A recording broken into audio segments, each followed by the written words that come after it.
Hello दोस्तों, नमस्कार, जोहार।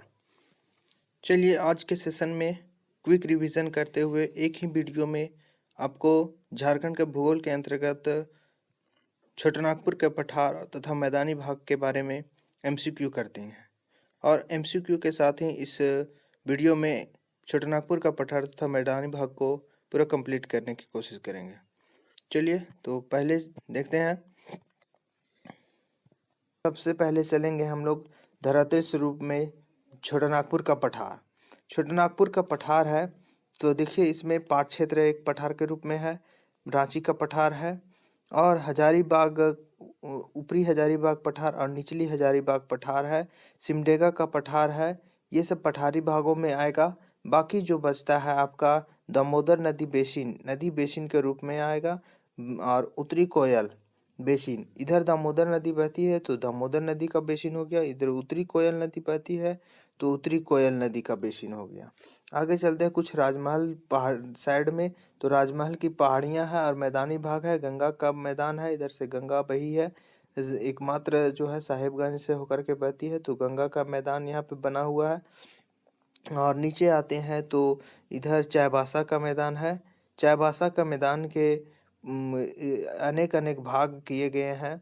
इसमें दालमा श्रेणी है पूर्व साइड में और दालमा श्रेणी है और ढालभूम श्रेणी है पूर्व साइड में। ऊपर उत्तर साइड में पोरहाट और पंच परगना का मैदान है और दक्षिण में कोल्हान की पहाड़ियां हैं और पश्चिम में कौन हो गया, सिमडेगा का पठार हो गया। ये हो गया इसका कुछ सामान्य परिचय। आगे चलते हैं, अब क्वेश्चन के माध्यम से हम लोग देखेंगे इस चैप्टर में क्या क्या है। तो पहला क्वेश्चन हो जाता है छोटानागपुर का पठार भारत के प्रायद्वीपीय पठार का कौन सा भाग है। आप लोग इसका आंसर अपने सोचिएगा। हम आप लोगों को कुछ समय देते हैं, उसके बाद हम इसका आंसर बताएंगे। इसका आंसर हो जाएगा उत्तर पूर्वी भाग। कहाँ पे है, उत्तर पूर्वी भाग में। ऑप्शन नंबर बी इसका आंसर हो जाएगा उत्तर पूर्वी भाग में। यह आपका पड़ता है। इसको समझेंगे। पहले हम मैप बनाते हैं, एक रफ डायग्राम बनाते हैं भारत का। इसमें ये वाला भाग जो है ये आपका आ जाता है। भारत का मैप बनाते हैं, उसके बाद इसमें ये वाला जो भाग आता है प्रायद्वीपीय पठार कहलाता है। प्रायद्वीपीय पठार में ही यहाँ से अगर देखें प्रायद्वीपीय पठार में ये वाला क्षेत्र, तो यहाँ पे आता है छोटानागपुर का पठार। तो छोटानागपुर का पठार किधर हो गया, देखिए मैप पर देखिए, नॉर्थ साउथ ईस्ट वेस्ट। तो इधर पड़ता है आपका उत्तर और पूर्व, तो उत्तर पूर्व दिशा में हो गया, उत्तर पूर्व भाग में हो गया छोटानागपुर का पठार। और ये छोटानागपुर का पठार झारखंड के पूरे भाग को घेरे हुए नहीं है। झारखंड में मात्र जो है लगभग 48% यह झारखंड के क्षेत्र को यह घेरती है। उसके बाद में चलें तो यह केवल झारखंड में नहीं है, इसका विस्तार उत्तर में आपका बिहार से, दक्षिण में उड़ीसा और पूर्व में पश्चिम बंगाल और छत्तीसगढ़ तक छोटानागपुर पठार का विस्तार है। नेक्स्ट क्वेश्चन है दूसरा नंबर, छोटानागपुर का पठार की औसत ऊंचाई कितनी है। छोटानागपुर का पठार की औसत ऊंचाई की अगर बात किया जाए तो इसका आंसर बताइएगा।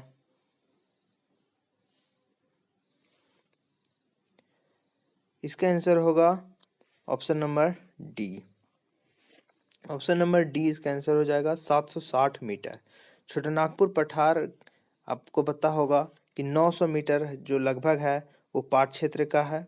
900 मीटर पाट क्षेत्र का होता है। 600 मीटर जो है वह रांची का और हजारीबाग का पठार का है। और 1365 मीटर पारसनाथ पहाड़ी की ऊंचाई है। ठीक है, अगला क्वेश्चन लेते हैं। किस पठारी क्षेत्र की आकृति त्रिभुजाकार है। आपको बताना है किस पठारी क्षेत्र की आकृति त्रिभुजाकार है। तो यहाँ पे पाट क्षेत्र है, त्रिभुजाकार है। देखते हैं इसमें पाट क्षेत्र, यहाँ पे पाट क्षेत्र पड़ता है तो पाट क्षेत्र की आकृति कैसी है, त्रिभुजाकार है। यहाँ पे रांची का मैदान हो गया, इधर रांची का मैदान है, रांची का मैदान की आकृति कैसी होगी? चौकोर हो गई। इसकी आकृति कैसी है? चौकोर है।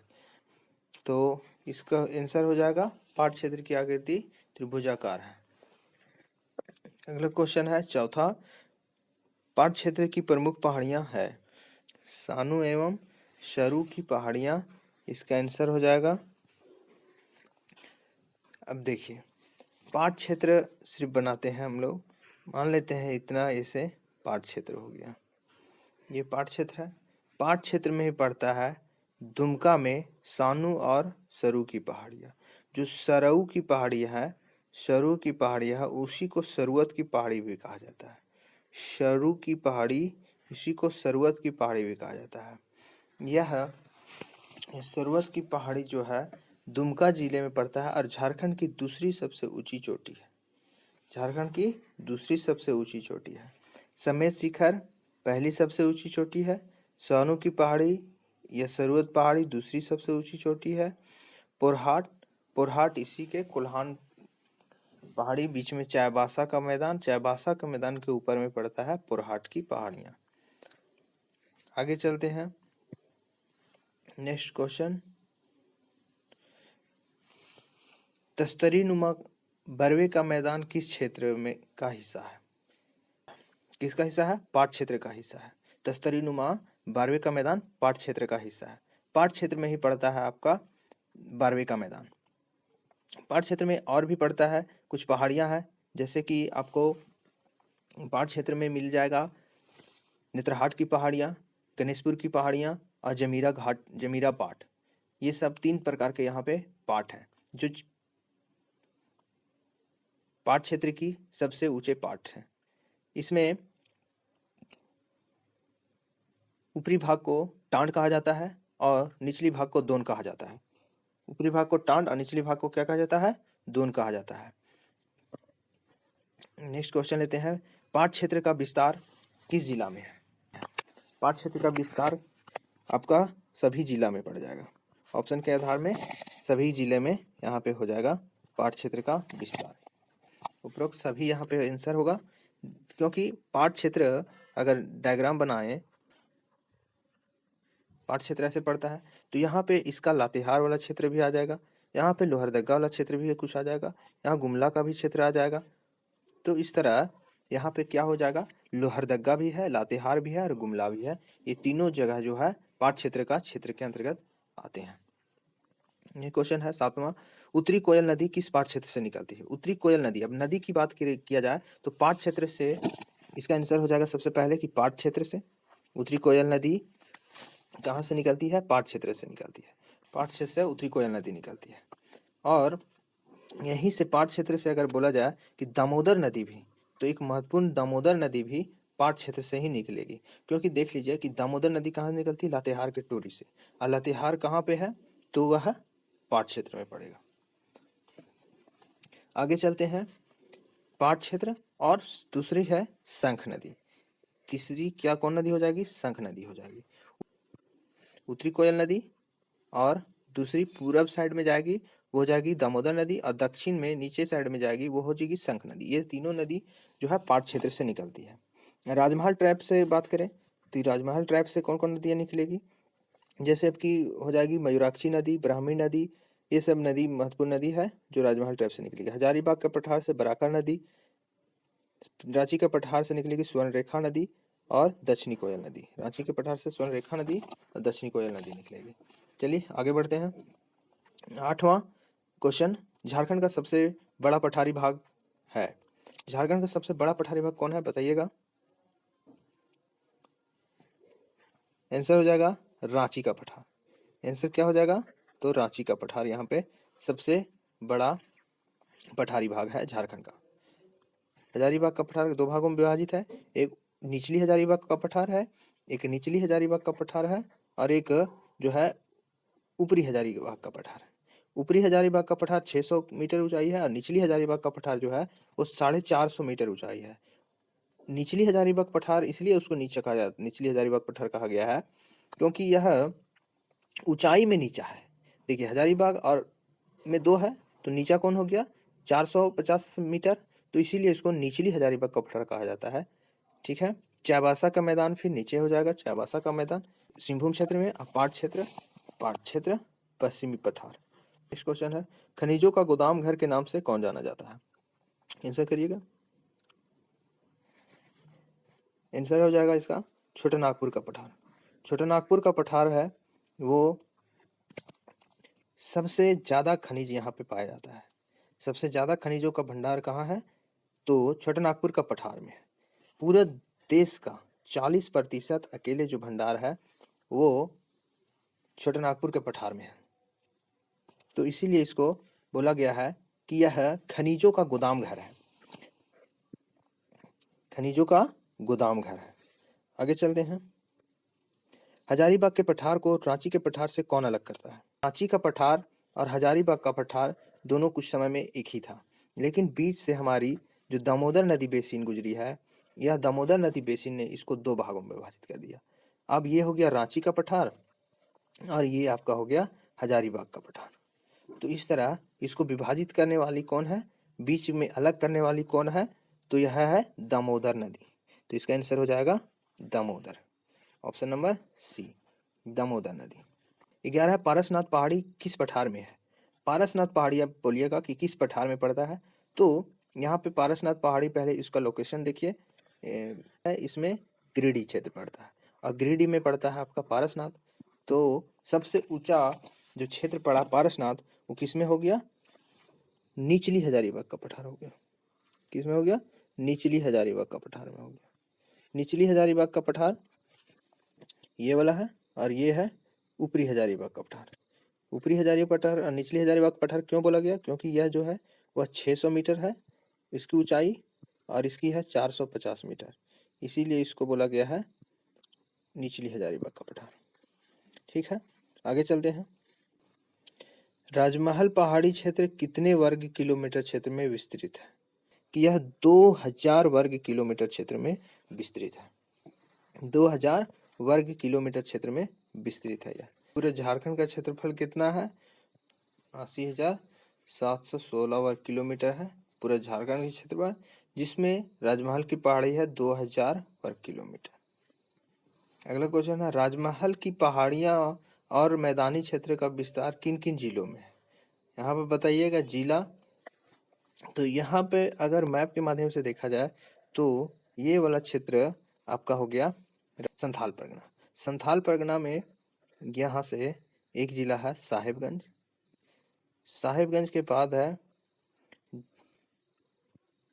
यहाँ पे 2 भागों में इसको विभाजित कर दें तो गोड्डा और पाकुड़। गोड्डा और पाकुड़। उसके बाद यहाँ पे है दुमका, जो दोनों क्षेत्रों में है, दुमका। और यहाँ है देवघर, यहाँ जामताड़ा। तो ये पूरा क्षेत्र जो है, ये पूरा क्षेत्र किसका है? राजमहल का। थोड़ा सा जामताड़ा भी आता है, लेकिन जामताड़ा को इग्नोर करते हुए चले तो देखेंगे कि किस किस जिले में है। यहाँ पे देखिए गिरिडीह आ गया, तो गिरिडीह तो नहीं होगा, गिरिडीह तो नहीं है, ये खत्म हो गया ऑप्शन ए। यहाँ धनबाद आ गया, देखिए धनबाद भी नहीं है, तो ये भी खत्म हो गया, ऑप्शन नंबर बी। तीसरा में देखिए साहिबगंज है, गोड्डा है, पाकुड़ है, दुमका है और देवघर है, तो ये सभी है। तो यहाँ पे ये तीसरा आंसर हो जाएगा आपका ऑप्शन नंबर सी। केवल साहिबगंज और गोड्डा में, तो केवल साहिबगंज गोड्डा में है नहीं, तो ये भी खत्म हो गया। तो इस तरह इसका आंसर हो जाएगा 13 का साहिबगंज में है, गोड्डा में है, पाकुड़ में है और दुमका और देवघर में है। 13 नंबर क्वेश्चन। आगे बढ़ते हैं। 14 नंबर क्वेश्चन है, चाईबासा के मैदान के दक्षिण में अवस्थित है।